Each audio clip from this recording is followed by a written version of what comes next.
A lot of people think, oh, well, it's a cheap laptop. But cheap means literally cheap, bad quality, it breaks down, it's like a toy. Well, this is not a toy at all.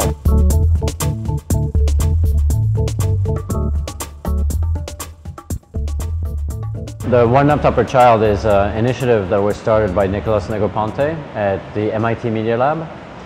The principle of the project is that it's a non-profit organization and the computers are given away to children in developing countries. We got involved about 2 years ago, 2.5 years ago, to design the final product. The first thing I'm going to show you is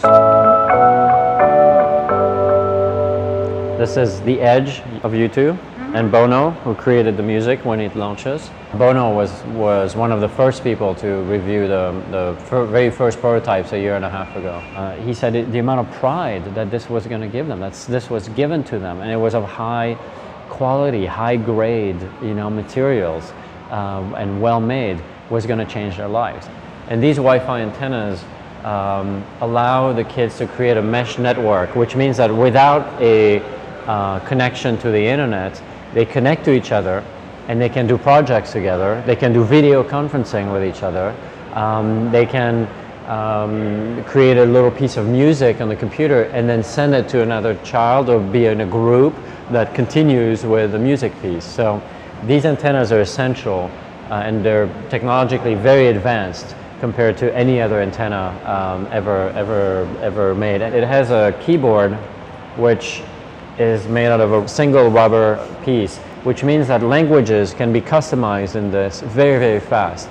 In fact, we just finished the first keyboard for Ethiopia. Ethiopia is too small of a market for anybody to ever do a keyboard for them. This can be done very quickly with one silk screening pass. You customize, the keyboard for a country. The screen can be read in plain sunlight. So in really, really bright sunlight, the kids can use it outdoors. It consumes 10 times less energy than a standard laptop.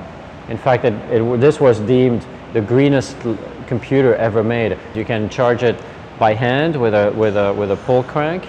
You can charge it with a standard crank. You can charge it with a solar panel. You can charge it with a foot pedal system that we're developing as well. There's so many different methods you can charge it. But what's important is that the only reason why you can charge it is because it consumes so little energy. There's a really big belief in this project that collaboration and creativity is essential. So I can record this little piece of great music I just created and save it and send it to another kid who will add his own version of it. You can switch the screen or the direction of the screen around. So I can use it as a book. I can use it upside down, like this. It had to be very sort of robust and compact. So there is something about it that's very sort of solid and sort of closed. When it's closed, it's there's very few openings. There's no screws. But also it's very recognizable from far away. You immediately see this is an icon. You can immediately see this is for kids. This is different. At the very tactile level, I wanted some, kids are very receptive to textures and to the way things feel and to the way things change. So the whole computer is protected by this sort of goosebump texture that's everywhere. That is also a texture that protects it from scratches and from being damaged. And then we left some little surprises in places, like, the little X. We put the little XO texture in these areas. These areas where they put their hands. And then the other thing is, so that the kids can recognize which one is whose of these laptops. Because when you have 40 of them in a classroom, which one is mine it become a question. We have 20 different colors for the X and the O. So 20 times 20, that's 400 different XOs.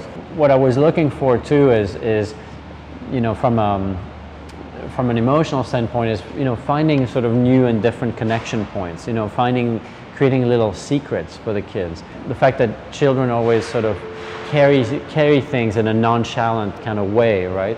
So, or finding attachment points so they can add their own straps, shoulder straps, so they can, add their own localization, of their craft. For economy reason and for efficiency reasons, every part in this laptop has 2 or 3 or 4 different functions. For example, the latches, what keeps the computer closed and really sort of anchored down, we have 2 latches on each side. But the latches also protect the connectors, so the USBs and the other connectors are sort of protected and hidden under the antennas. So, but the antennas are also, as I said, the latch, and they're also part of the bumper system, the protection system. It's an open source, so a lot of people are contributing, a lot of people are adding new softwares, new ideas, new ways to do things. For example, we have a microscope that's going to be attached to the laptop, a kid's microscope. The kid's microscope is going to allow them, of course, to discover, the micro world, of course, but it's also going to be able, there's a program in that microscope that allows the kids to determine, just by taking a picture of their skin, whether they have malaria or not. So much of the work that is done for the developing world is second-rate, second-hand, low quality. And it's not because it's low cost, it's not because it's a computer, that it can't have, be embedded with good design and good ideas and connect, with the children.